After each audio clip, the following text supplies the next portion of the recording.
Okay, so this is the pastor Joshua, and he is the one that is responsible for all of the people embracing this September 23rd rapture. So what I want to do is I want to show you, want you to hear from him his thesis of the rapture. So there's no video, there's actually a still. So what I want to do is I want to bring this up here, and I want to bring this up as a hold on a second. So I want to bring this up as a still that he used. So this is him on the left. Okay, let's play. Let's roll the tape. Hey everyone. Hi everyone. In 2018, I had a face-to-face encounter with God. I woke up one morning before sunrise, and while I was reading my Bible, Jesus appeared in front of me. This was not the first time I had seen him. This is what he said to me. From the time Israel returned and became a nation on the 14th of May 1948, there will be 77 years to the Exodus. He was talking about the rapture. I will return in the Festival of Trumpets on the 23rd and the 24th of September 2025. In these 2 days, no one knows which day or hour I will come. And from the sky I will take to heaven those who are mine. From this day, 7 years of great trouble is coming upon all those left behind on earth. After the 7 years of tribulation, I will return again in the festival of the Day of Atonement on the 15th of September 2032. All eyes shall see me. Tell my church I love them. Tell the world I love them. And I do not want them to be surprised by what is coming upon the whole world. I knew almost nothing about the end times until Jesus came to me and told me about his soon return. The time is near. Do not be left behind. Okay, so what I want to do is I want to show you. So first I want to say this here. And to all my Eurocentric, aka white people who may become offended by this, I speak truth. Okay. So I don't have a problem with your skin color. But what I have a problem with is the lie and the deception that we was indoctrinated with, including my African people like Joshua, Mhlakela.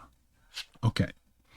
So what I want to do is I'm going to go back to this video, but what I want to do is I want to show you who appeared to him, right? In his prior video, he explained that he saw a man with dark brown hair.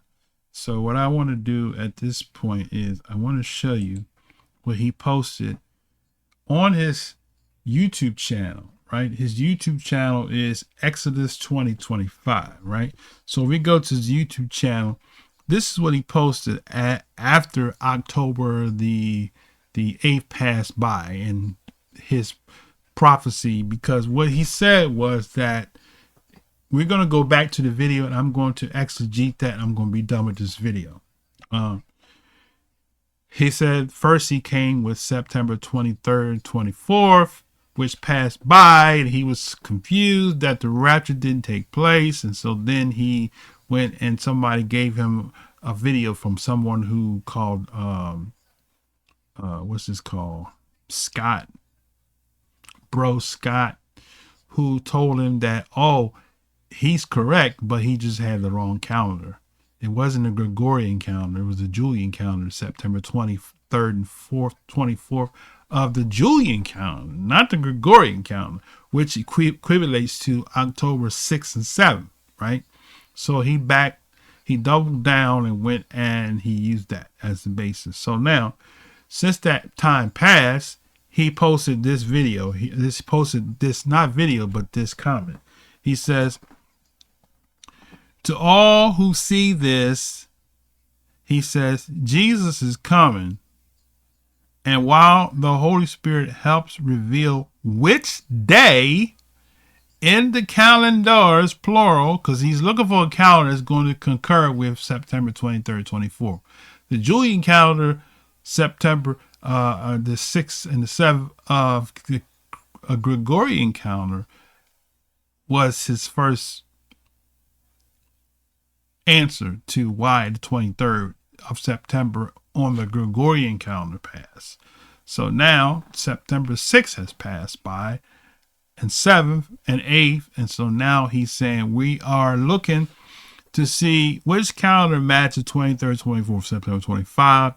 He says Rapture Day. Then he says, stay on fire for Jesus in your heart.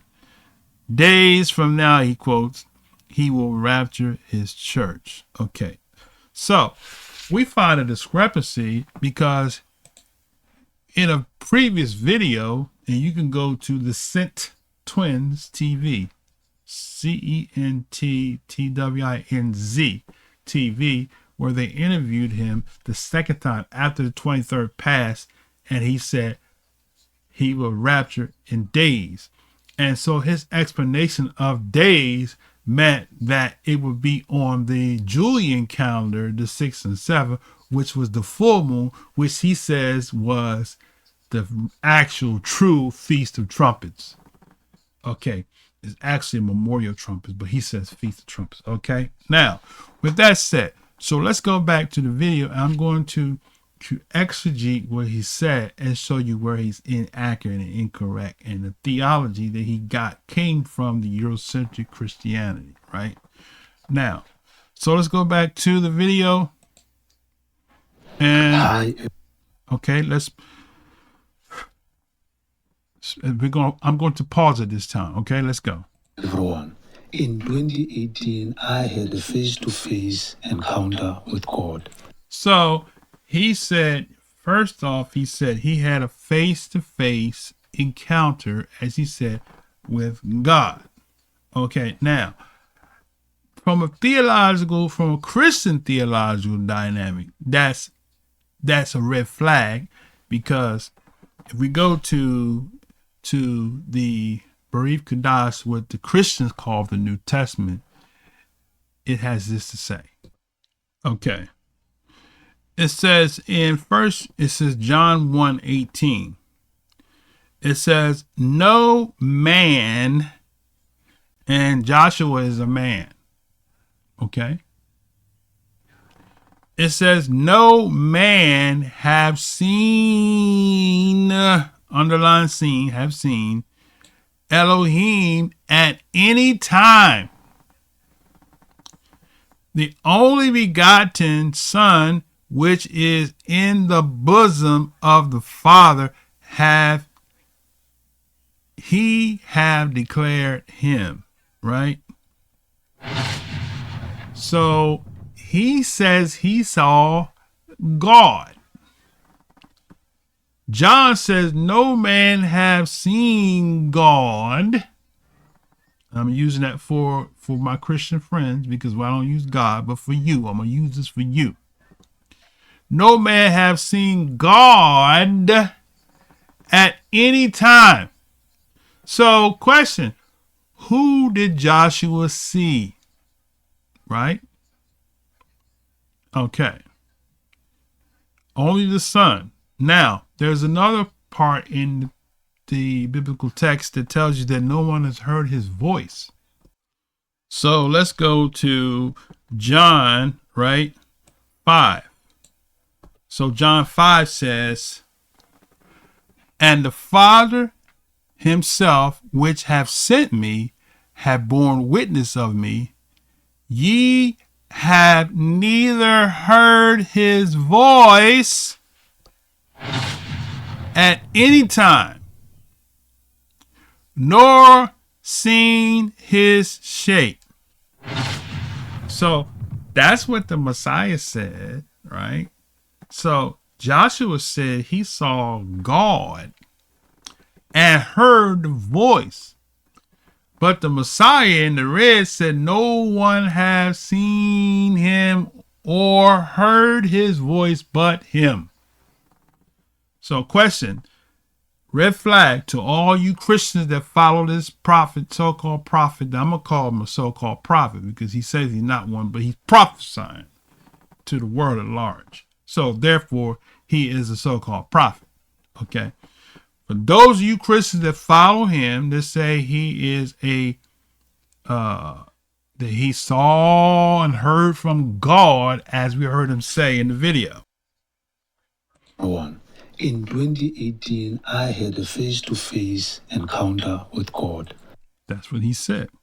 He said in 2018, he had a face-to-face encounter with God.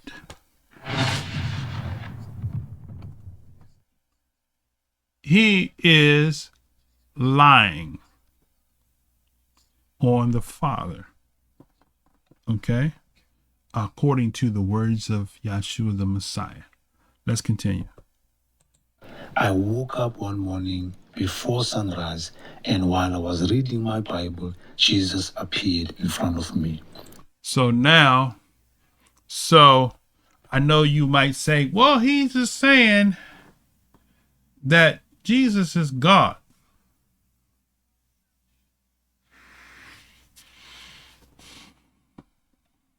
Okay.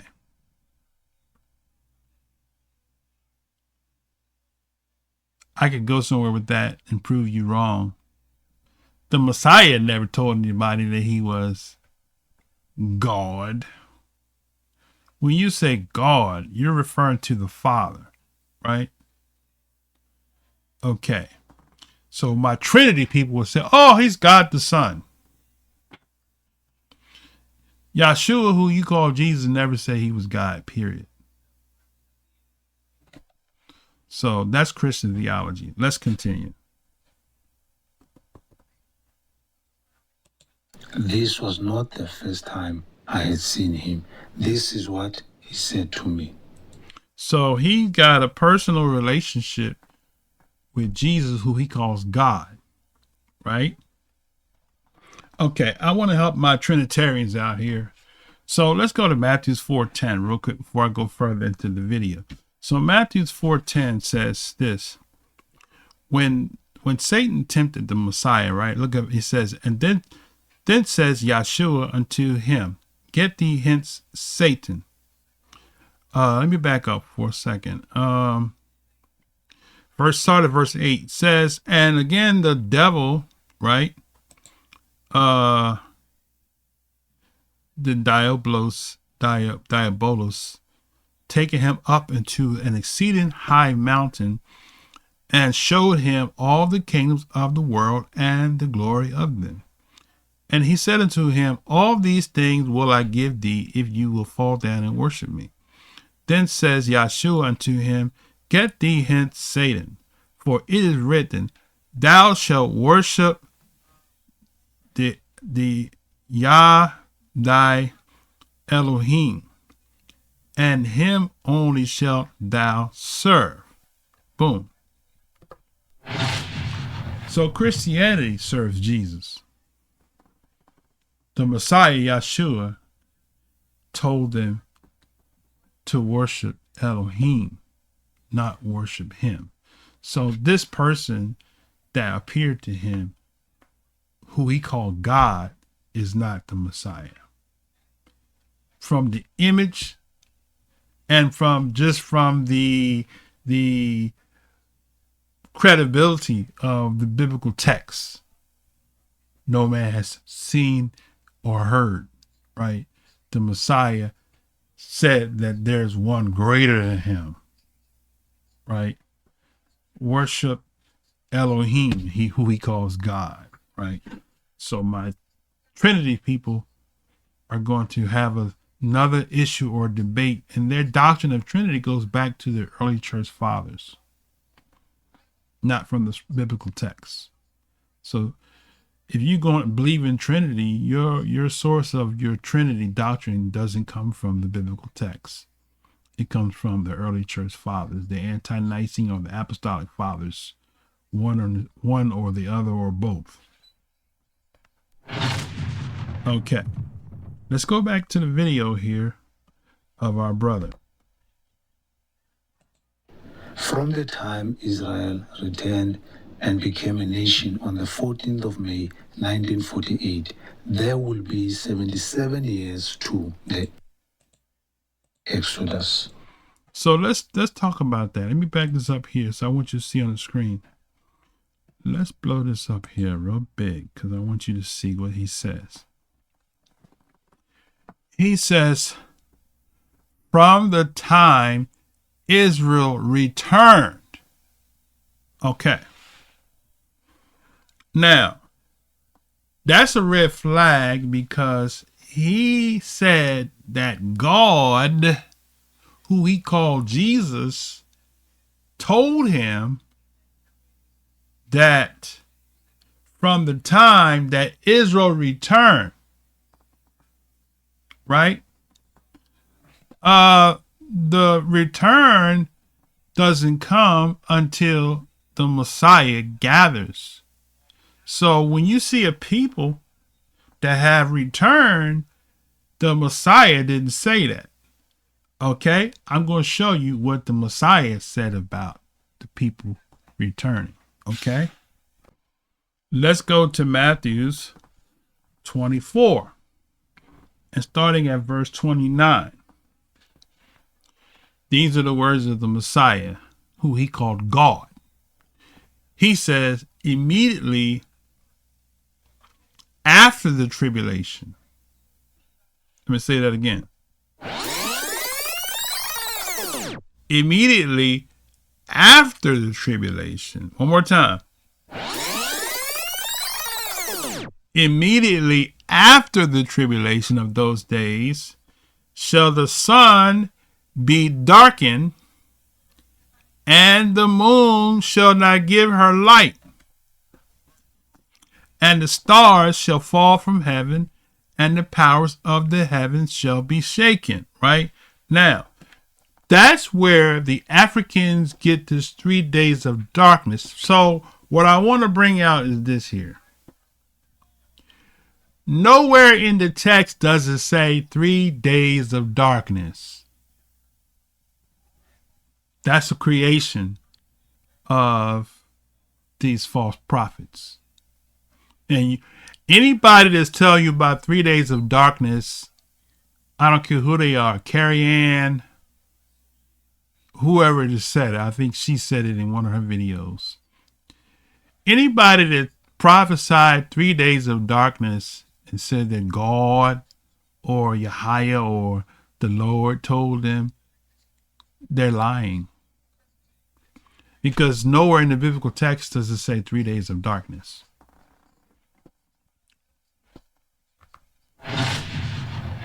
So, go back. It says, immediately after the tribulation of those days shall the sun be darkened, and the moon shall not give her light, and the stars shall fall from heaven, and the powers of heaven shall be shaken. Right? So that's where they get that from. So what happened is an eclipse. Okay, a orchestrated eclipse, not a eclipse that's, as you see in science, passes through quickly, right? But it is the Most High made the sun to stand still, right? That's his MO, right? That's the sign. The signs in heaven, the lights in heaven are for signs for seasons. So it doesn't say anywhere in the text 3 days of darkness.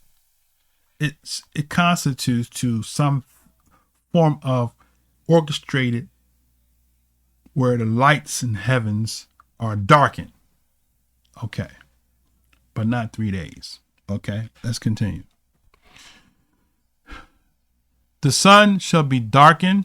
If you look at the word darkened, it says obscure. literally or figuratively, and that the moon, Salim, the brilliance, shall not give her light, right? That's the word phygos, brilliancy. And the stars shall fall.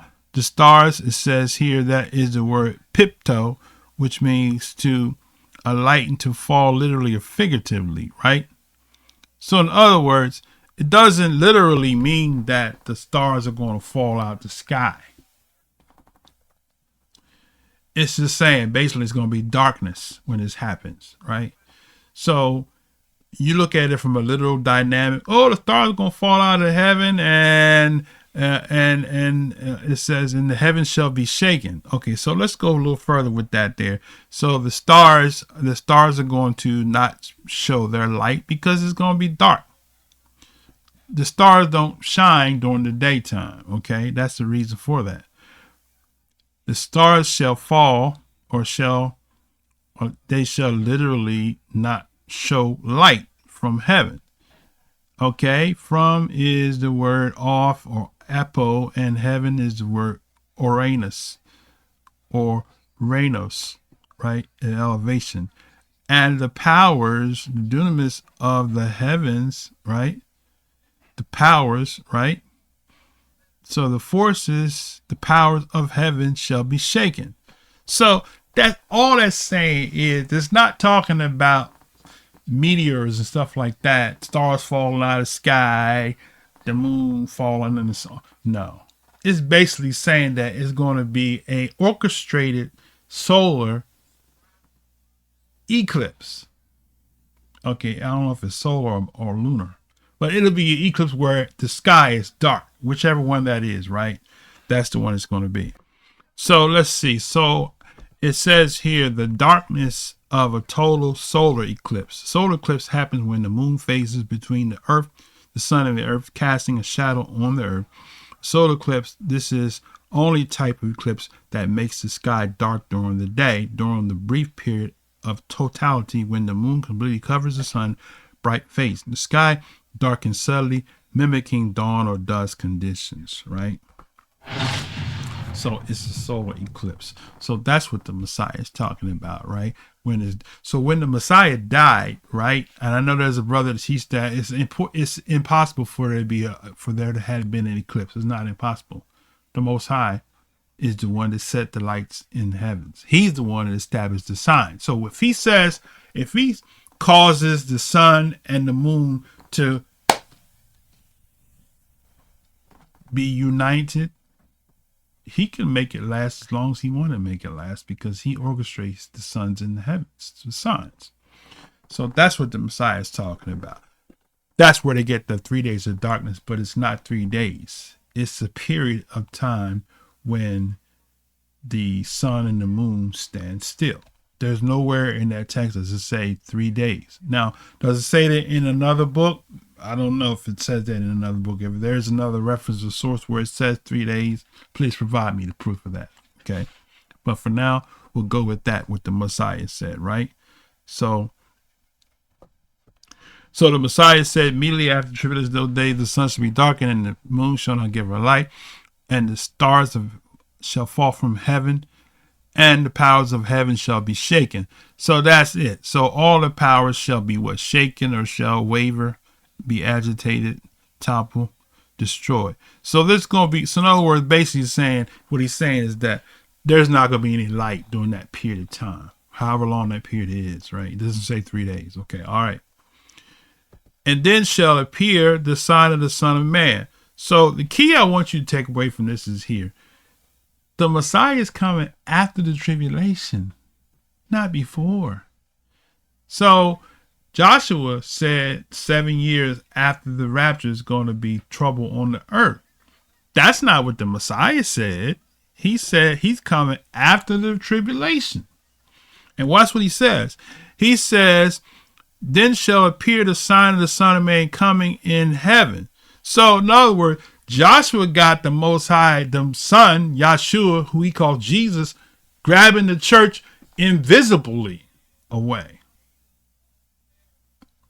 The Messiah didn't say that. He said that he shall appear. Let's look at it. Then shall appear. That's the word paino. Light and shine, to show. Transitively or intransitively, literal, figurative, right? Paino. To shine, to show. Right? To show. There's another place where it says that he comes and every eye shall see him, right? Okay. So that's Revelation 1:7. He says, behold, he come with clouds, and every eye shall see him, and they also which pierced him, and all kindreds of the earth shall wail because of him, even so. Right? They which pierced him, right? Okay. So that's a whole nother lesson. But they who pierced him was not the Hebrews. It was the Romans that pierced him. So the Romans are the ones that's going to wail, or as it says here, they which pierced him, and all kindreds of the earth shall wail, right? Shall beat their breasts in grief, cut down and lament, to mourn, right? So that's what the Messiah said, and all the tribes of the earth shall mourn, right? Now let's go back in here. So let's go back to Matthew 24. So he says, then shall appear the sign of the Son of Man in heaven, which means that every eye will see him, and then shall all the tribes of the earth mourn, right? And they shall see him, the Son of Man, coming in the clouds of heaven with power and with great glory. So ain't gonna be no invisible people snatched from the earth to take into heaven, because the Messiah himself said that they gonna see him. He's going to appear before them. So for him to snatch the people away, just take them back to heaven, is not what the Messiah said. It's what Christian eschatology taught you. The Messiah is specifically clear. Let's look at it again. He says, immediately after the tribulation of those days shall the sun be darkened, and the moon shall not give her light, and the stars shall fall from heaven, and the powers of the heavens shall be shaken, right? Then shall appear the sign of the Son of Man. Now notice, he's saying the sign he's giving is before the second coming of the Messiah is going to be darkness.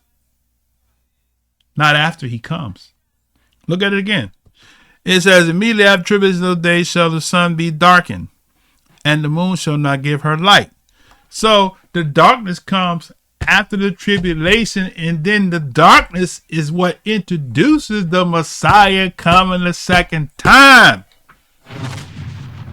But y'all got the Messiah coming, and then darkness coming. Where are you reading that from? You misinforming the people. You got them thinking that they're going to be taken up to heaven and the world going to go into chaos for 7 years, when the Messiah didn't teach that.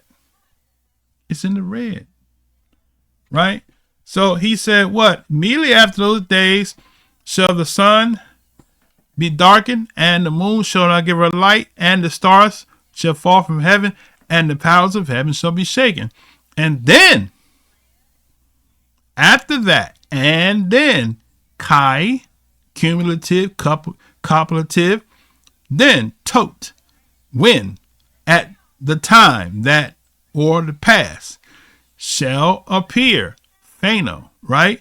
The sign, simon, right? Now, I'm not a Greek favorite, but I'm going to do this for the Greek Christians, right? The sign, indication, right? It says especially ceremonial or supernatural of the Son, right? Euhos, okay? Of man, anthropos, right? Man face. In heaven, okay? The sky. So, couple things you got here, Christian theology is wrong. The cloud, the Messiah coming in the cloud. That's a whole other thing. He's coming with cloud, and every eye shall see him. He's not coming. He's not taking nobody back to the third heavens, or according to Enoch, the seventh heaven, right? He's meeting them, and he's meeting a specific people, right? When you go to Revelation, he's meeting the elect. He is gathering the elect, right? Who are the elect? Those are the 12 tribes of Israel, of the 144,000 of the elect. You got the first fruits. After that comes the great harvest. When he sets foot on the planet Earth, and when he sets up the kingdom, that's when the next phase of that happens, when you see the nations and tribes and tongues, right? And you see in Isaiah that the nations are going to go and grab the skirts of those who are the real physical Israelites, saying, "You Israelite." And they're going to take them from all the lands where they scattered them and bring them back. That's called the ingathering, right? Okay. Now, after that transpires, then we'll see, right, all of the elect from the four corners brought back to their place of nativity.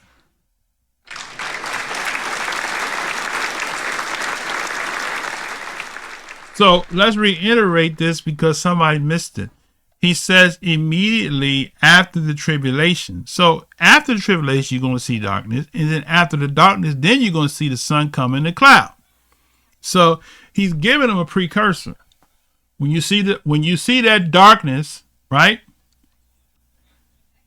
After the moon and sun refuse to shine due to the orchestrated solar eclipse, that's the indication of the second coming, right? Now, let's continue. The Son of Man, he said, then shall appear the sign of the Son of Man in heaven, and then shall all the tribes of the earth mourn, which lets us know, because Revelation said all the earth, all shall see him, right? So when they see him, that's the indication. See, Joshua got the Messiah coming and snatching people up and then coming back a third time, appearing invisibly and then coming back a third time. That's not how it works. Okay, let's go back in here. So he said, then shall appear the sign of the Son of Man in heaven, and shall all the tribes of the earth mourn, and they shall see the Son of Man coming in the clouds of heaven with power and with great glory. And he shall, here it is, this is the second part, right?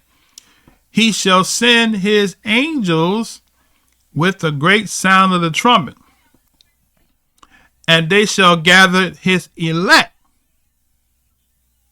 from the four winds, from one end of heaven to the other. So you got the elect that he's gathering. He's not gathering everybody at this point in time. He's gathering the elect. So in the elect, when you tie that to Paul, what Paul said, the dead shall rise first, and we which are alive remain shall be called to meet them in the cloud. That's the elect. That's not everybody on the planet. That's the elect. You have the elect, some that have died, and you have the elect, some that are alive, that are going, and the key is that they are of the 12 tribes of Israel. They are physical descendants of Israel that are going to go together to meet the Messiah, because that 144,000, when you go to Isaiah, he talks about the government shall be upon his shoulders. The 144,000 of the 12 tribes of Israel goes back to Exodus 19, where the Most High told the nation of Israel, I will make you a kingdom of priests. So that has to be fulfilled. So they have to be from the 12 tribes of Israel to fulfill that prophecy of being the kingdom of priests. That's where you get the elect, and those that die are resurrected. Everybody that's alive is not going to be changed in the moment of twinkling of an eye. That's only for those that are of the elect. that's going to rule the government with him. Okay?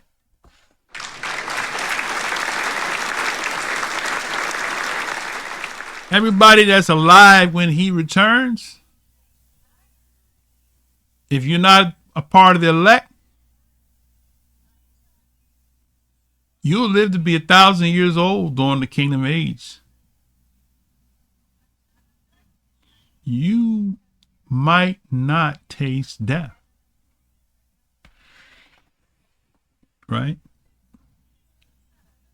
So it's a wonderful thing. If you're not of the elect, everybody, that's the Christian theology.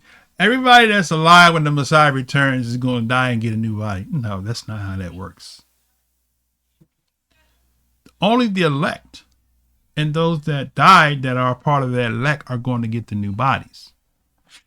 Right? Now, those that died before, that's a whole nother lesson for a whole nother day. You're going to have Israelites that's going to be resurrected too. They're going to be priests. We can go to Ezekiel and prove that. Right? They're not going to be part of the ruling government. They're going to be the ones that offer the sacrifices. You do know the sacrifice will be reinstated during 1,000 years. You know that, right? Okay. That's another lesson for another day. So let's go back to Matthew. So he said, and then after that, and he shall send his angels with a great sound of the trumpet, and shall gather together the elect from the four winds and from the end of heaven to the other. Right? So that's the elect. The whole family of the earth is not the elect. That's where people don't comprehend the 144,000. Everybody's not going to get a glorified body at that time. It's only going to be those that are of the elect, whether they be the live ones that have been chosen to be one of the rulers, or whether it be someone who died, like say, for example, King David, who's resurrected, a part of the 144,000. You got so much that has to be fulfilled here on the earth in 1,000 years. You got people, Christians got you going to heaven when there's so much that has to be fulfilled here on the earth, right? Okay, now let's go back to Joshua. To the Exodus, he was talking about. So let's back up here. Let's back up here. I will return in the first. Was talking about. Let's back up here. So he says, I want to add another reference to what he's saying. But so he said, from the time of Israel return, right, and became a nation on the 14th of May, 1948. So that's what he said. But now let's challenge what Joshua heard from God to see if God said that to the prophets. That's how we judge prophecy. We judge prophecy by the prophets, to the law and testimony. If they speak not according to that, it's because there is no light. Light meaning there is no comprehension, or as the world says, understanding in them. So if they don't speak according to the prophet, so let's see what the prophet said about the return, right? So let's go to Isaiah 11, right? Okay, it's Isaiah 11. Let's start at verse 10. It says, and in that day there shall be a root of Yeshai, a root of Jesse, Yeshai, right? Which shall stand for an ensign of the people, right? What people are we talking about? He's talking about Israel. So there shall be a root of Yeshai, which shall stand for a sign of the people. To it shall the Gentiles seek, and his rest shall be kabadacious, or King James says glory. I say kabad. That's the Hebrew word, kabadacious, right? Okay, kabad. Okay. Verse 11. And it shall come to pass in that day, right? This is talking about, see, that's why we know when the Messiah comes, He's got an agenda. His agenda is to gather the elect and to set up his kingdom. He's not coming to take nobody back to heaven. That's what Dallas Theological Seminary then taught y'all. The Messiah is coming to set up his kingdom. That's the second coming. He's coming to overthrow the governments of the world. You go to Revelation, he says that the kingdoms of this world are become the kingdom of our master and of his Messiah. Become the kingdom of the Most High Yah and his Messiah, right? And we're going to reign with him for 1,000 years. Who's going to reign? Those that are of the elect, right? Now, here we go. Let's go back in here. So he says, and in that day there shall be a root of Yeshua which shall stand for an ensign of the people.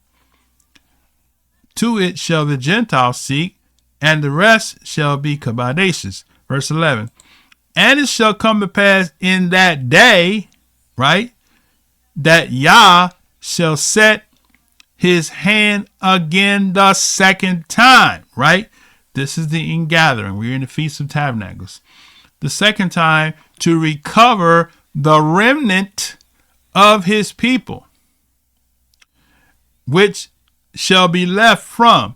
So you got the elect, and then you got the remnant, right? The remnant is what? The remainder.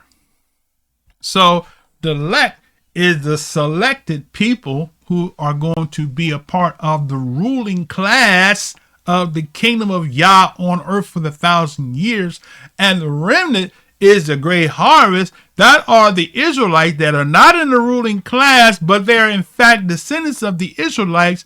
He's going to gather them and bring them back under the government that will be set up on the earth.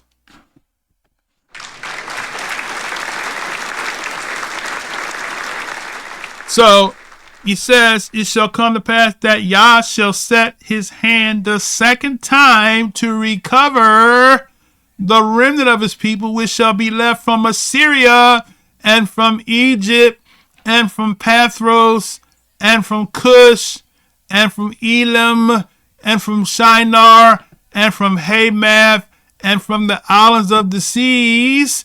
And he shall set up an ensign or a flag or a signal, a signal for the nations, and shall assemble the outcasts of Israel and gather together the dispersed of Yehudah from the four corners of the earth. Right?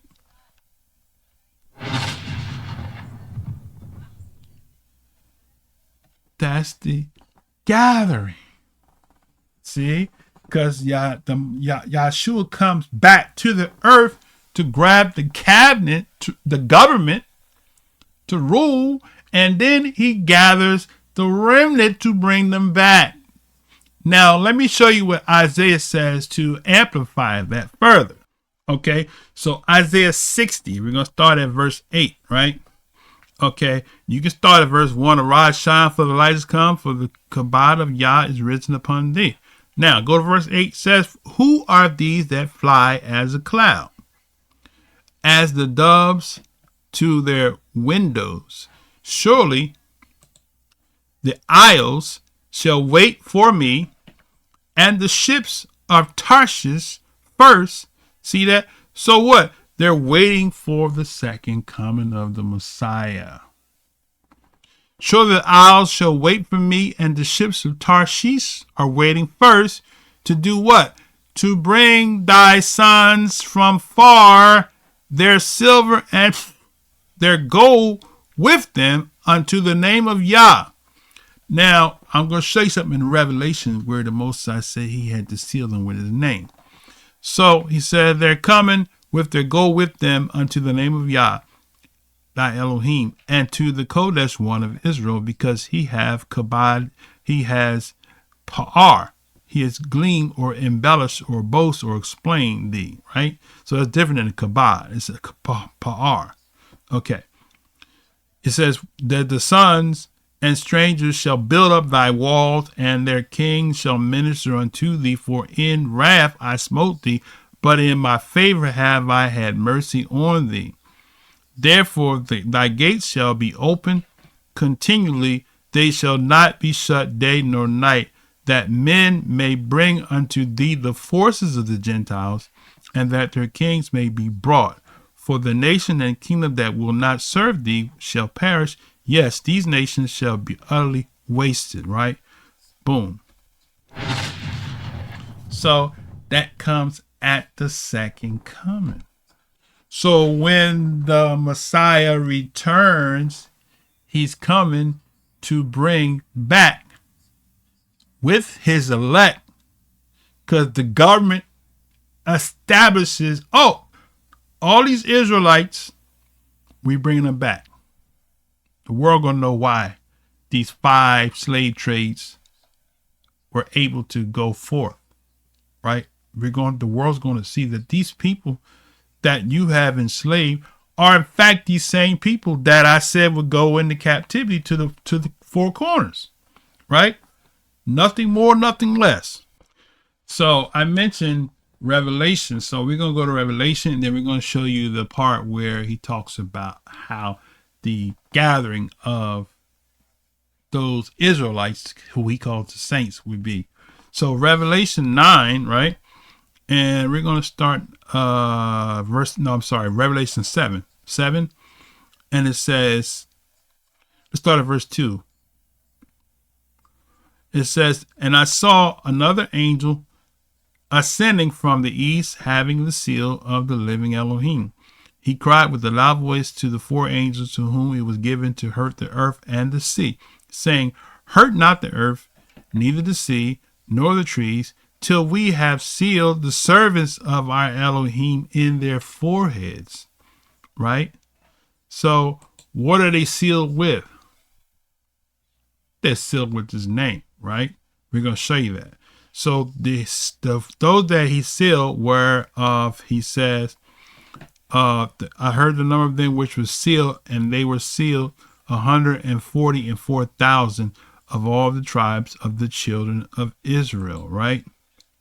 So that is the first fruits, or the government, right? That's going to be upon the shoulders of Yahshua when he comes the second time, right? He's going to have a cabinet. So we're going to go to Revelation 14. So we're going to show you, we're going to zoom in on that name. So that's why you got to get rid of the Lord God, Jesus, and all, because the elect is not going to be calling the Most High Lord God, Jesus, Christ, and all that. They're going to be calling by the thing. Watch what he says here in Revelation 14.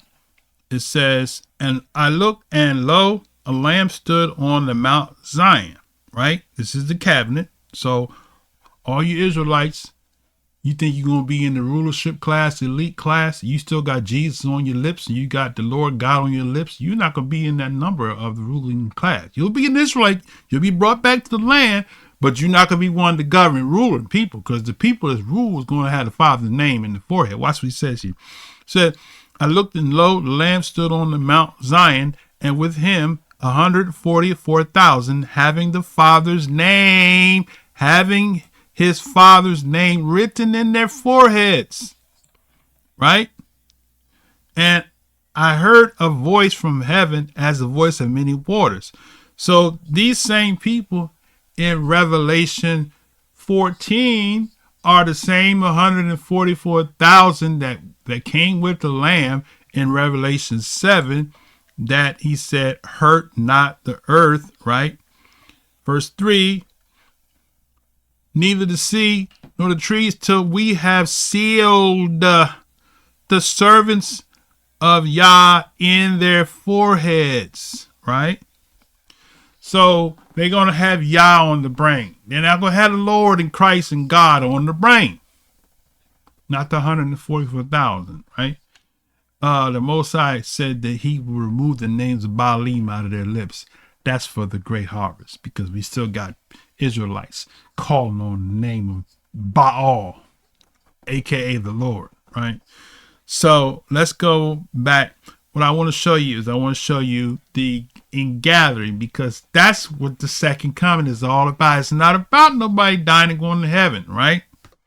So let's go to Isaiah 66 now, because 66 shows you how the gathering of the rest of the Israelite nation is going to take place. So we go to 66, and it says, and I will set, verse 19, I will set a sign.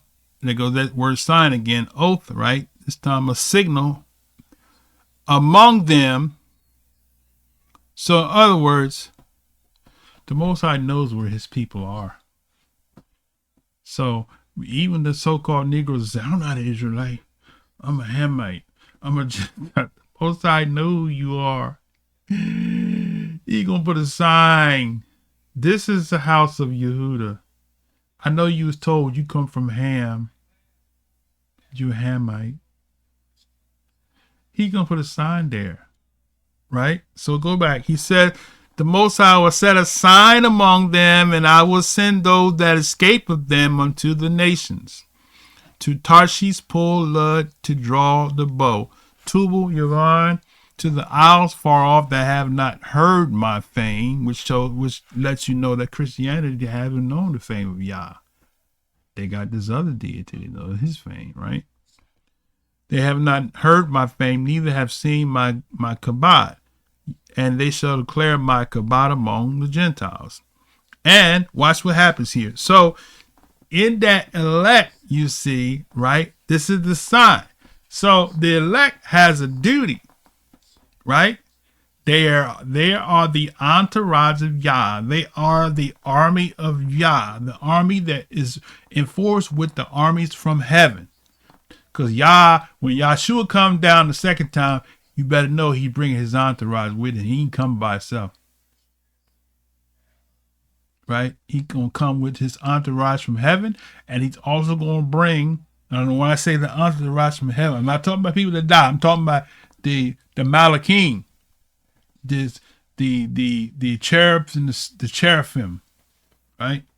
Okay. Now, like Michael, the archangel, Micaiah, right? They coming with blood in their eyes. That's why the Messiah's eyes were red like flame fire. He's coming to make war, right? So those elect have a job. Let's go back. So the elect are going to do what? He's going to set a sign among them and will send those escape of them into the nations, to Tarshish, pull Lud, to draw out the bow, Tubal, Yavon, and the isles far off, right? Now, let me kind of correct myself here. So this is talking about the Gentiles that have escaped. The Gentiles that embrace the covenant, they have a responsibility, right, to the natural seed. All this pull yourself up by the doggone bootstraps, they're gonna put that behind them because they're gonna recognize we've been misinformed. Jeremiah 16:19. The Gentiles shall say that their fathers have inherited lies. They're gonna really come to grips that, you know what? We was taught a lie, man. It was in our psyche, right? So watch what happens here. So I was set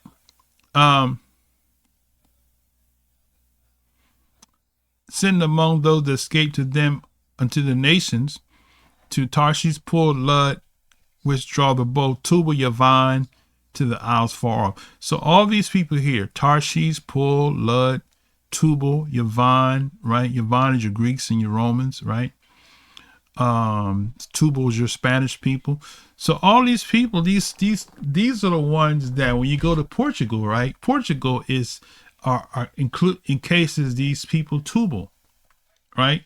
So Tubal it incorporates the Spanish people. And you got Portugal, which is a part of the Galatians or the Gauls, right? Okay. We did that in the previous lesson, right? So your Anglo-Saxon people fit in that mode of the Portuguese, right? Okay. So Tarshish, Pul, Lud, Tubal, Yavon, to the isles far off that have not heard my fame, neither have seen my kabod, and they shall declare my kabod among the Gentiles. They're not going to the Hebrews, they're not going to the African nation, they're going to their people. And they shall bring all your brethren, right, for an offering unto Yah out of the nations, upon horses, chariots, and leaders, and upon mules, and upon swift beasts, to my Kodesh mountain, said Jerusalem, says Yah, as the children of Israel bring an offering in a clean vessel unto the house of Yah. I will also take of them for priests and Levites, says Yah. Boom. So there goes your nation of priests, right? Kingdom of priests, right? Because the elect are going to be the government enforcers. The sons of Israel that's brought back from with these people who have a new revelation now. They're gonna hear from Yah truly. Some people are precursors to that. You go and search on the internet, you'll see some Gentiles telling the so-called Negroes, y'all those chosen people. So they are before their time. But during this time, that's when the nations are going to wake up and realize those are the people. We got to bring them back home. And we have a duty to them. We owe them, right? That's why he said you're going to eat, suck the breasts and the milk of the Gentiles, right? All right. Okay, so they're going to bring all your brethren for offering to Yah. And he says, and I will take of them for priests, Levites, says Yah. As for the new heavens and the new earth, which I will make, shall remain before me, says Yah, so shall your seed and your name remain. There you go. So now let's go back to Joshua, because see, Joshua and Sent Twins TV, y'all need to invite me on your show. I'll help you to comprehend. Y'all been misinformed about a lot when it comes to the biblical text. You've replaced the people with another people, and the prophecies make no sense because you're trying to fit these people in 1948 into this prophecy, which is not. Okay, now, so I want to amplify this, where this comes from, right? So from the time of Israel return, so he's tying in, and I don't believe that he created that. He got it from Christian eschatology. And I'm going to show you where he said that.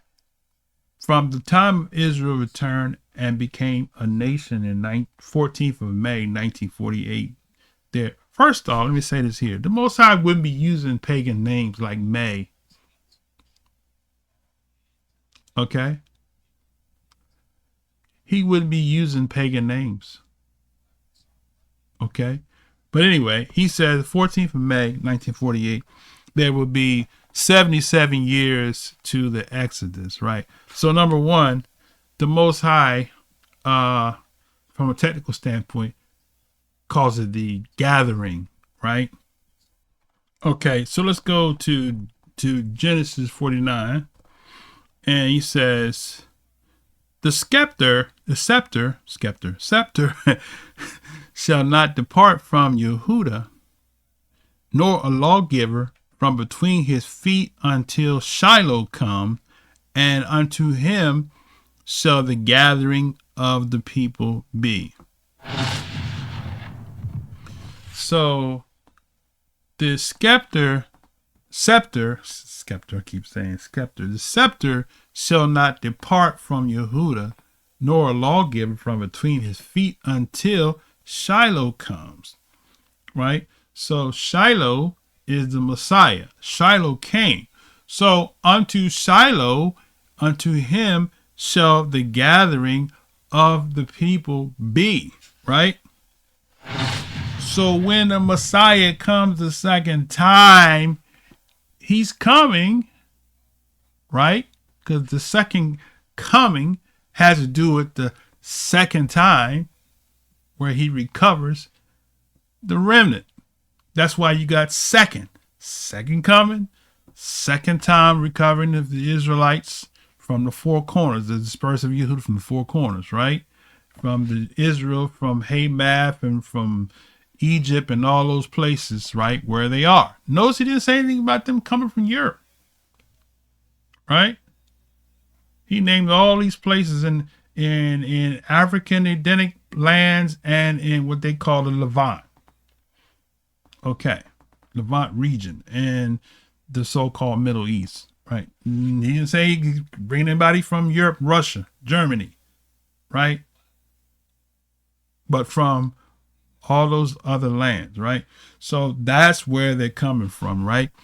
So the gathering will be, unto him shall be the gathering. So if you have a gathering, right? You have a people that have been brought back from a land that they're not gathered by the Mashiach. That ought to question, throw a question mark in your head. Doesn't the book say that the gathering shall be through him? Right? So we got questions, right?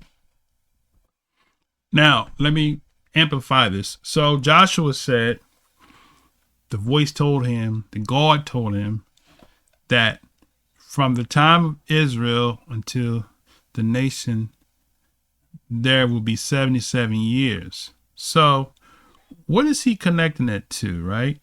So we're going to show you where he's connecting it to, right? So we're going to go to Matthew 24, where we were, right? So the Messiah said right here, this is what you call Christian eschatology. This is how they interpret this. Now learn the parable of the fig tree. When his branch is yet tender and put forth leaves, you know that summer is nigh. So likewise, yet when you shall see all these things, know that the end is near, even at the doors. Verily I say unto you, this generation shall not pass till all these things be fulfilled. Right? Okay. So what is interpretation? The Christian eschatology interpret that to mean 1948 is that fig tree.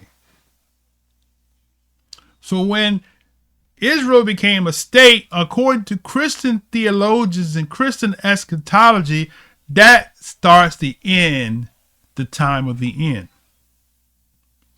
That's not what the Messiah was saying, but that's what Christian eschatology has connected that to 1948. Okay, so that's where Joshua got that from. Whoever this voice, he said, told him that, they must have been a theologian. He must have saw somebody teaching that, and it stuck out in his head. Sometimes you can hear something from people, and you can feed yourself off of something, and that it can become constantly a part of your psyche, right? So that's the thing. So the Messiah said what? He says, this generation, right? That's the word generation and age, period, of persons shall not pass till all these things be fulfilled. So that's where he got that from. That's where the 1948 originates, because I know, because my dad said that. That's the theology that they learned. That, 1948 said that the rapture's coming, right? This generation shall not pass, right? So now, with that said, let's do this real quick. Okay, so what I'm going to do is I'm going to ask a question to Gemini, because the Messiah said generation, right? He's talking about the fig leaves. So they'll tie that together. Say Israel is the fig tree. Okay, all right. So that's how they get that. Okay, all right. So that's Christian theology. Okay. So with that said, let's go in here. And so Gemini, I asked Gemini, how long is a generation? Gemini says the length of human generation varies depending on the context, but most common definition of a familiar generation or generation time is 25 to 30 years. So already debunks his theory, because 77, it goes beyond 25 to 30 years, which is generation. A generation, that's pretty much right. You know, my generation, and then say I'm in my 60s, and then 40s would be the next generation. So it'd be like kind of like saying your children, right? General children, generally 20 to 25 years, 30 years kind of stretching it, a generation, right? So your gene, meaning genos, meaning your offspring, right? So the offspring the genos is generally, as they said, between 25, 30 years makes sense. So somebody 60 might have a son 30, right? Which is a stretch. Generally, you having your children 20 years apart. In your 20s, you're having your children. In some rare cases, the children are coming later on, but most in general, people are having their children in their 20s. Some might be 30 years old when they have their first child. Rare cases, 40s, 50s, 60s, 70s. But 70 years is not a generation, right? As he's saying. He's not saying it, but that's what the theology says. So I was taught that generation means that person who was born who dies. That's a generation. No, it's not. So chat said, I mean, not chat, Google, Gemini says 25, 30 years. This period represents the average time between the birth of a parent and the birth of their child. Right. That's what I just said. The term biology and genealogy in general time is the average age difference between a parent and their offspring. General estimate typically ranges 20 to 30 years. Scientific age, recent genetic studies across human history suggest an average generation time of 26.9 years by gender. Female average mother or daughter around 23 to 29. Male average father son 30 to 35, right? For historical genealogy calculations, using an estimate 25 to 30 years are generations common, right? So 25 to 30 years, right? So not 70, right? So when you say this generation shall not pass, 1948 doesn't fit the bill, because 1948 and 2025 would be 77 years, which is way past that generation. You got 3 generations that pass, 20, 40, 60. So if you use 1948 as your starting point of the generation, you have failed, because the Messiah said in the text, this generation shall not pass. So if 1948 is your starting point, you have missed it by 3 generations, or at least 2. So you would make the Messiah a liar, because he said this generation shall not pass. So if 1948 is your starting point, 60 years would be 2 generations, and we're in the 77th year. So you missed it. So you made the Messiah a liar. Okay, so that's where he gets that from. Let's go back to the video. 48. There will be 77 years to the Exodus. He was talking about the rapture. So now he's going to interpret what the voice told him. If the voice said Exodus, an Exodus and a rapture is not the same thing, right? So let's qualify that real quick. Okay, so let's go to Gemini. So I asked, what is an Exodus? He said, that is a great question.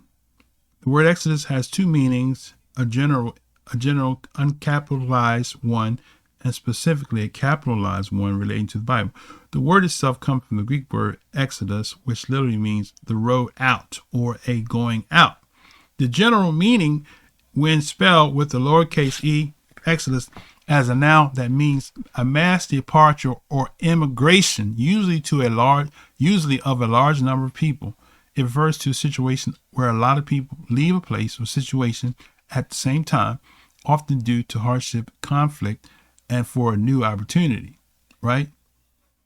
Layoffs in the technical sector lead to exodus, okay? 2, specific meaning, Exodus. When capitalized, Exodus refers to a foundational narrative of Abrahamic religions, Christianity, Judaism, Christianity, Islam. Departure of Israelites from slavery in Egypt and subsequent journey to the promised land led by Moses, right? So religious observance. Okay, that's it. So now, let's do this here. Let's ask him a question here, right, while I'm there. Is the rapture and Exodus the same thing? Okay. It says the rapture and the Exodus are not the same event, but within Christian theology, the Exodus is often viewed as a symbolic foreshadowing or type. The rapture and the broader events of end times. Okay. So now he took his own exegesis of what he said he heard and made the Exodus be the rapture. So now I would venture to say that he gave a date, which is wrong. So number one, he's partially correct in the sense that the Exodus is going to happen, but not at the time he gave. It's going to happen in the season of the year-end feast. So some of the Israelite camps believe it's the Memorial of Trumpets, not the Feast of Trumpets. It's not called the Feast of Trumpets. Get that correct. It's called the Memorial of Trumpets. Leviticus 23 clarifies that. A feast is a time when there's a sacrifice, and there's a gathering of people, right? There's a sacrifice, right? It's like a cooking, right? Memorial is an announcement of a time period, right? So that's why it's not a feast. It's not a cog in the Hebrew dynamic, right? If you need more explanation on that, reach out to me and I'll explain it in full detail. Okay. Some Israelites believe that the Messiah, the second coming, is going to be during the Day of Atonement, right? And then the third thought is that some Israelites believe that the second coming is going to happen during the ingathering, or what the world calls the Feast of Tabernacles, Cog of Tabernacles, right? Okay. I kind of tend to lean more to the ingathering being the great harvest. The trumpets being the time of where the 144,000 is gathered. Okay? And that would be those that died and those that are alive, that are part of the 144,000 or 12 tribes of Israel. Right? And then in between is the atonement and then the great harvest. Okay? So there are different schools of thoughts. Okay, maybe one day I'll do a lesson, explain to you why I see it that way versus saying it's just one solo event. It's a combination of the three. Okay. All right. That's how I see it. Okay. But if you want to go further detail, I'm open to having a discussion about it. We can go and stream on live and talk, or we can talk about it in private. It doesn't matter. Okay. I'm not about being right. I'm about truth. Okay. So if I'm wrong and the truth comes out, so be it. Okay. All right. So he says the rapture is the Exodus is not the same thing. Okay. Let's go back to the video. I will return in the Festival of Trumpets on the 23rd and the 24th of September 2025. Okay, so he gave a specific date. He said that God told him that he will return in the festival, he said. I don't know that phraseology is used, but let me double check. Okay, so let's go to Leviticus.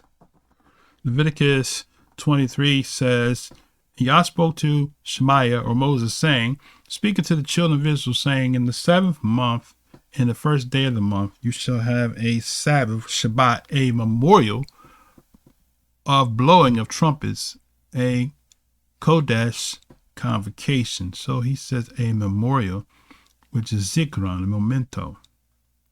Okay, so the word feast or festival is not used in this particular instance. So it says Zikron Teruah. Okay. So Numbers 29:1 is the other time we see it says, in the 7th month, on the first day of the month, you shall have a Kodesh Mikra.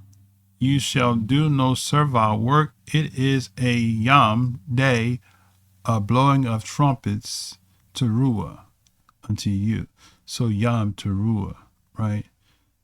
So, and you shall offer a burnt offering for a sweet savor unto Yah, one young bullock, one ram, and 7 lambs of the first year without blemish. So I stand corrected. So I did say it wasn't a sacrifice, but here it is. We see here it is. So, the word feast is, let me just help you out here. In Leviticus 23, we see feast.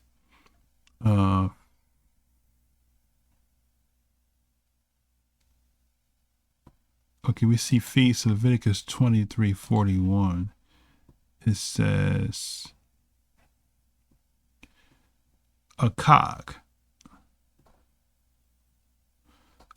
festival or victim, a feast or day of sacrifice. So I guess if it has a sacrifice, then on the technical standpoint, I guess it would be classified as a feast. So I give him that one. So I'll let that slide. Okay. But it doesn't say in the text Feast of Trumpets is memorial. But since there is a sacrifice, which is a cog, which is defined as a feast. So from a technical standpoint, it's not a feast in the sense like Tabernacles is or like Passover is, but it's a feast in the sense where there's a sacrifice being offered. So let's let that slide. Let's give that to him.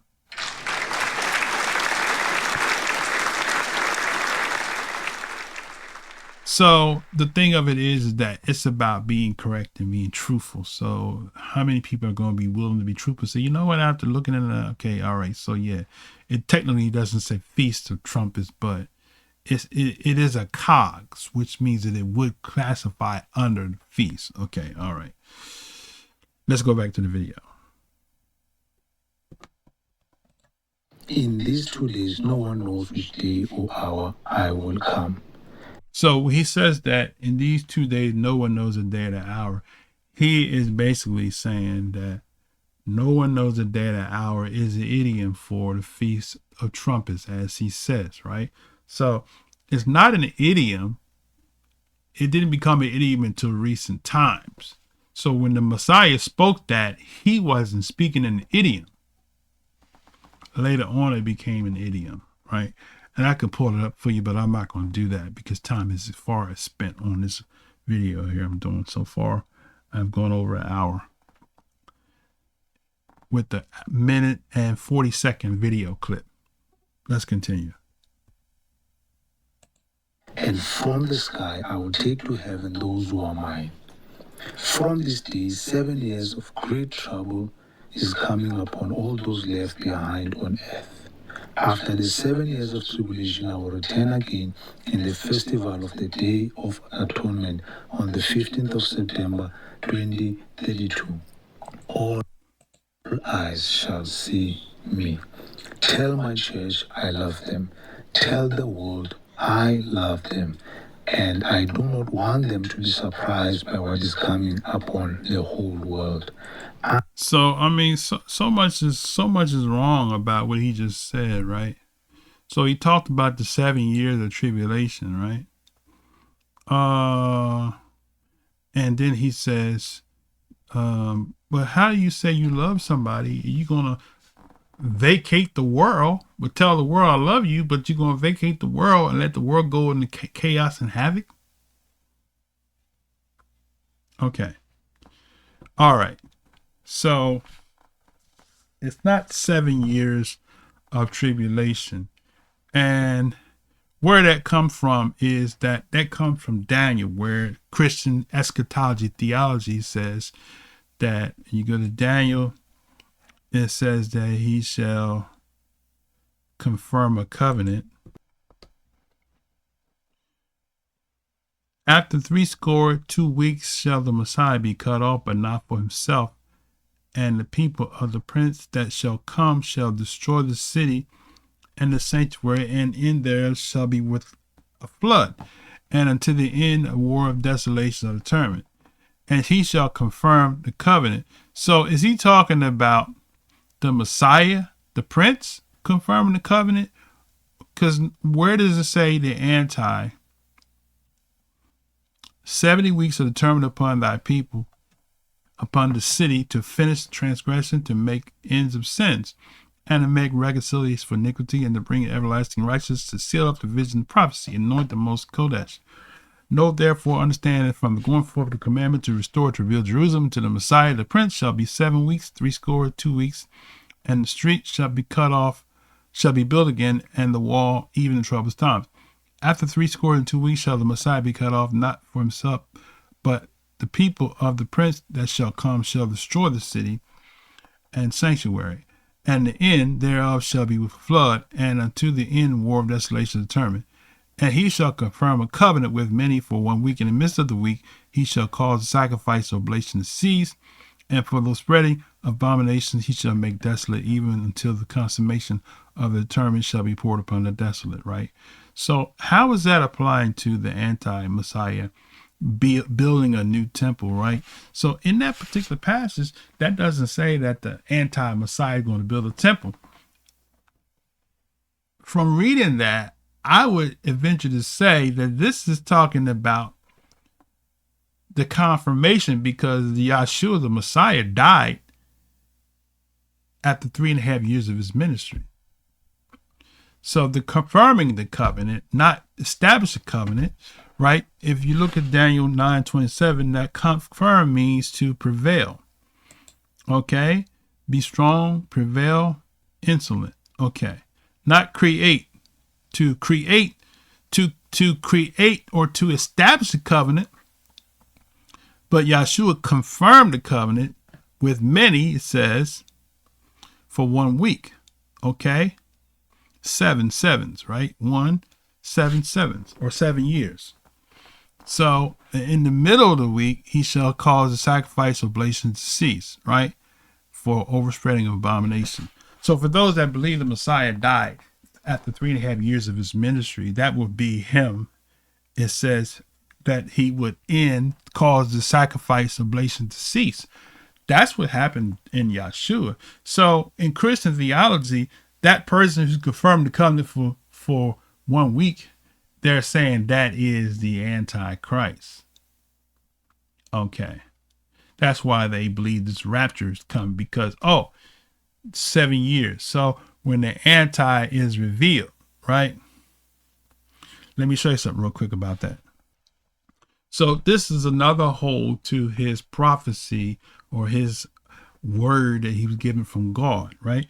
So if we go to 2 Thessalonians, said, now we beseech you, brethren, by the coming of our Master Yahshua the Messiah, and by our gathering together unto him.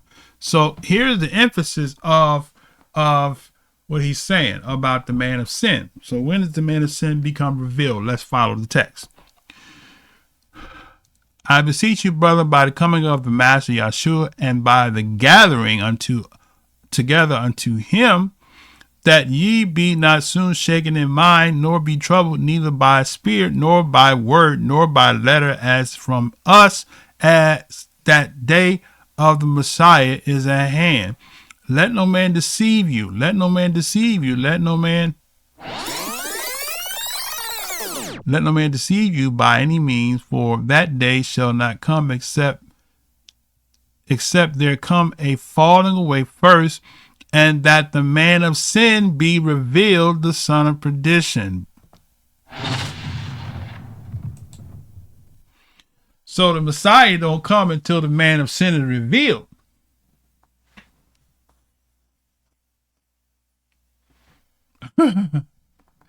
So y'all got the Messiah coming before the man is revealed,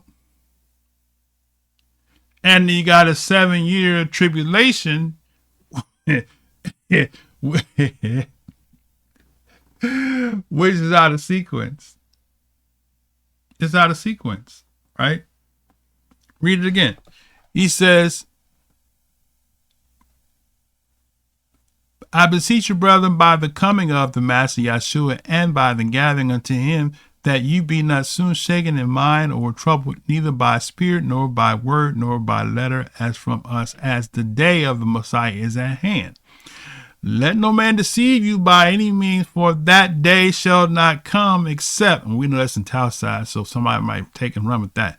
For let no man deceive you by any means, except there come a falling away first, and the man of sin revealed, the son of perdition, who opposes and exalts himself above all that is called Elohim, or worship that is worship, so that he as Yah sitteth in the temple of Yah, showing himself that he is Yah. Okay. So this man of sin is revealed before the Messiah's second coming. We got a problem, right? The man of sin is revealed, right, after. Houston, we have a problem. He's revealed before, I should say, not after, because y'all got him being revealed after the rapture. But the man of sin is revealed before. He's revealed before the second coming. Which ties into what the Messiah said. He said, immediately after the tribulation, he's coming. So how is it that you're going to be raptured in the 7 years of tribulation when the Messiah said after the tribulation? And who brings the tribulation? The man of sin. But you believe in that you're going to be raptured up to heaven and you're going to escape the tribulation?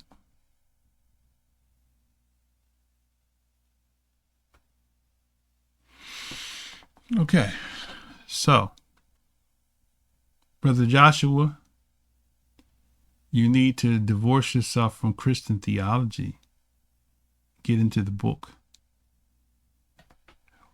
Wipe out those thoughts of Christian doctrine, the Lords and Gods and the Christ and all of that, and read the text from the Hebraic, African Edenic Hebraic origin.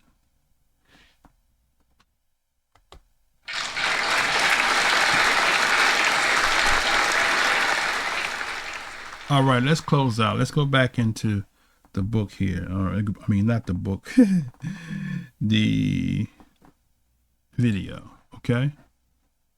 Or return again in the festival of the Day of Atonement on the 15th of September, 2032.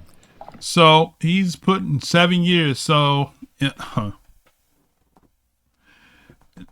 if we're here in 2032, that's the date he gave. 2032, so 7 years from now, then first off, it's off because the Messiah is not going to visibly take people away and come back where everybody's going to see him. That's what he said here. So that doesn't connect with any of the biblical passages, right? All eyes shall see me. So all eyes are going to see him, as we showed you in Matthew 24, when he returns, the second coming, not a third coming, right? Not a second coming or a third coming, right? All right. Church, I love them. Tell the world I love them. So he said, tell the church he loved them and tell the world he loved them.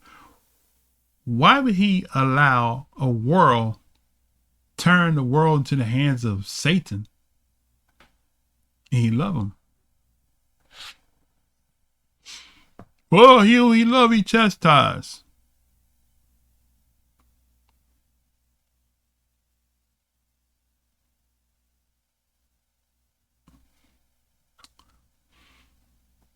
Think about what you just said. You love your children. Would you allow your children to be left in the streets for somebody to shoot and kill him?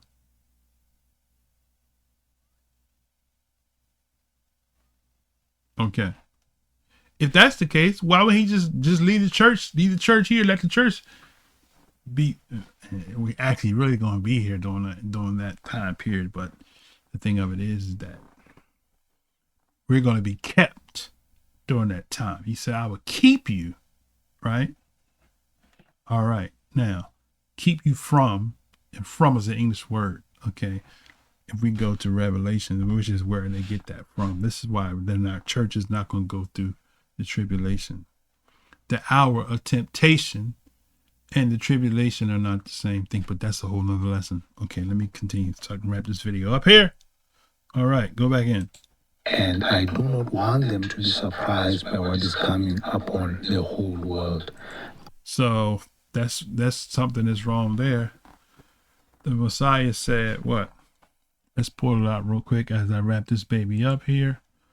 He said what?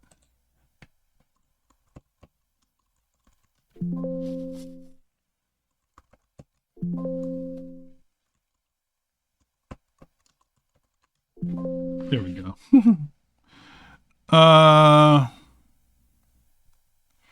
Matter of fact, Paul said it. Let's see.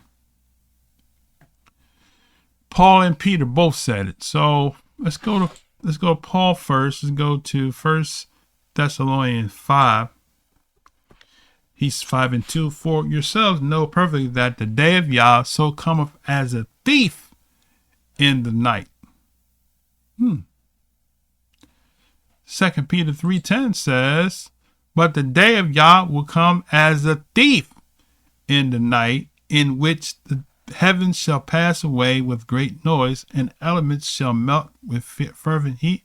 The earth also and the works that are therein shall be burned up. Okay, so Paul and Peter both said the day of Yah is coming like a thief in the night.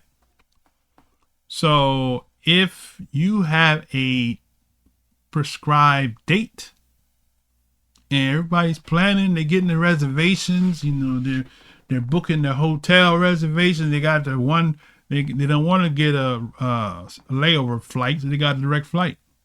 So they're putting the reservations in for direct flight. That's not a thief. That's planning for a vacation, right? If I was a Christian, and I'm not, if I was a Christian and you told me that the rapture was coming on a specific date, I would raise holy hell until 11:59, like Prince said in 2000 parties outside of time. So tonight I'm going to party like it's 1999. If you told me the rapture was going to be on a specific date, I would raise hell up until that 11:59 of that day, and I would get on my knees and make a deathbed confession to be raptured.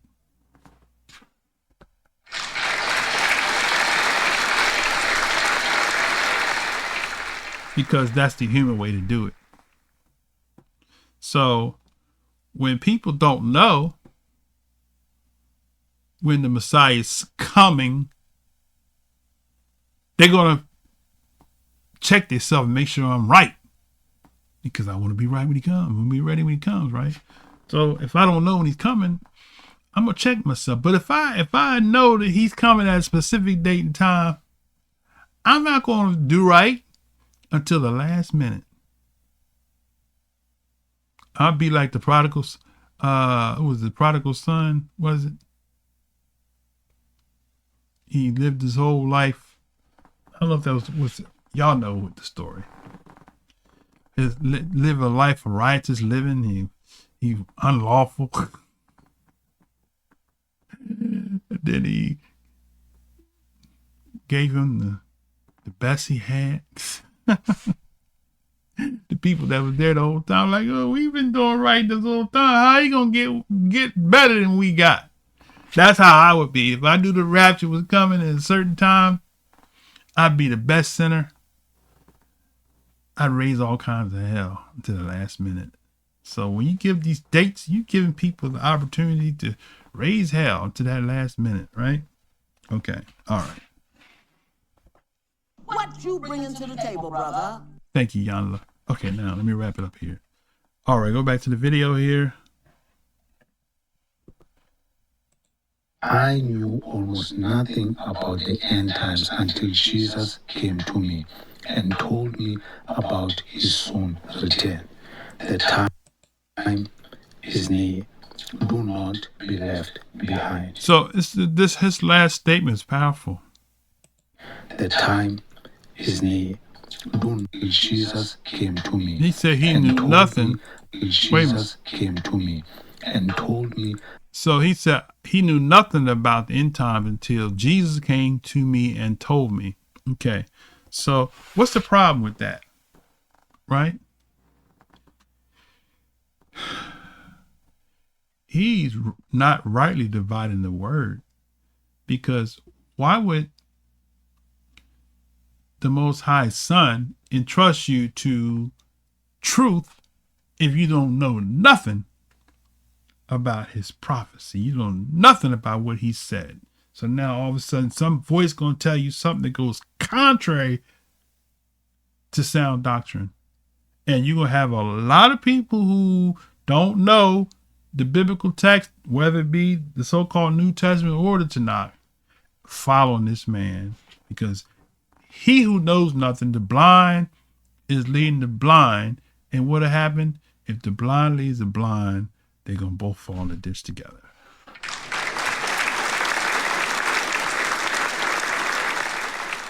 And that's what's happened. The blind is leading the blind, right? The prophecies are accurate. There's no deception. There's no, oh, I forgot to tell you about this. No. The words of the Most High is accurate, right? I'm going to leave you with this here. Okay, let's go to Deuteronomy 18. Everybody knows this one here. 18.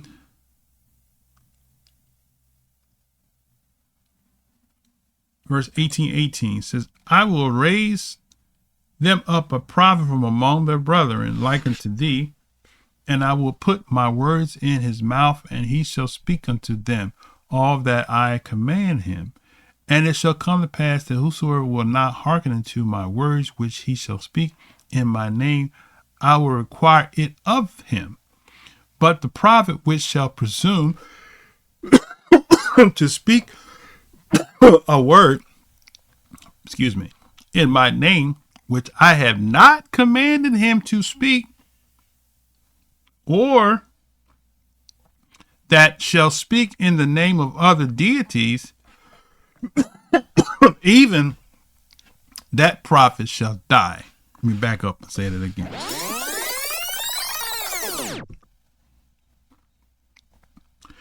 But the prophet which shall presume to speak a word in my name, which I have not commanded him to speak, or that shall speak in the name of other deities, even that prophet shall die. And if thou shalt say in thy heart, how shall we know the word which Yah hath not spoken? He says, when a prophet speaketh in the name of Yah, if the thing follows not nor come to pass, that is the thing which Yah hath not spoken.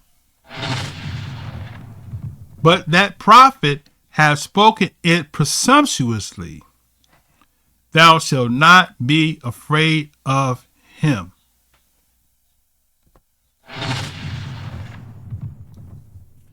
So, we're not the government, because under the Israelite law, all these false prophets would be unalived in a city near you.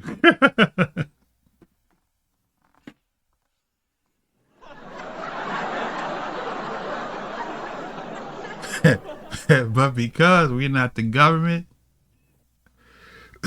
y'all got a temporary pass for lying and misleading the people. So as I close, got a little tickle throat. As I close, listen. Try the spirits, whether they be of Yah, right? And notice to all my Hebrew Israelites, people that's keeping the covenant, that's looking for the second Exodus, the true second Exodus. We don't set dates. We live and with an anticipation that each year in is going to be the time. When the time passes, we live for the next following year in feast. We're looking at the 70 weeks, which is determined upon Jerusalem and determined upon the people, Israel. We see the awakening happening in the four corners, so we know that we're close, right? The fig tree, right? The 30 years. When you see the fig tree is the people, not the city. So, we look at the starting point would be to Joshua. If we calculate the generation, right? 25, 30 years. I would say 2000 Y2K would seem to match up with the generation when you look at the awakening that took place, that's taking place today amongst the Israelite, the fig tree. The generation, right, that have awakened during the same period of time of the wars. We see what's happening prophetically, the fighting, the wars going on, the rumors of war, wars and rumors of wars going on in the land of Jerusalem, and the awakening together signals the generation, right? So let's just say from 2000 Y2K, between Y2K and 2030, 2032 would fit in that mode. That's possible that a time frame when the second coming could transpire. Okay. So, but not a rapture of people going to heaven. It would be a second coming where the earth is being ruled and ran by the Mashiach and his entourage. That's my thought with that there.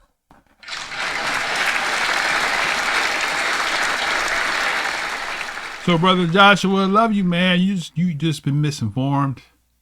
You need to find some Israelites that go into these prophetic books and breaks it down, showing you where we are at in time of prophecy. But we're not under the Christian timeline. This is the Hebrew Israelite timeline. And with that said, I'm going to wrap up this session. So we'll see you all again at the appointed time. Shalom, shalom, shalom.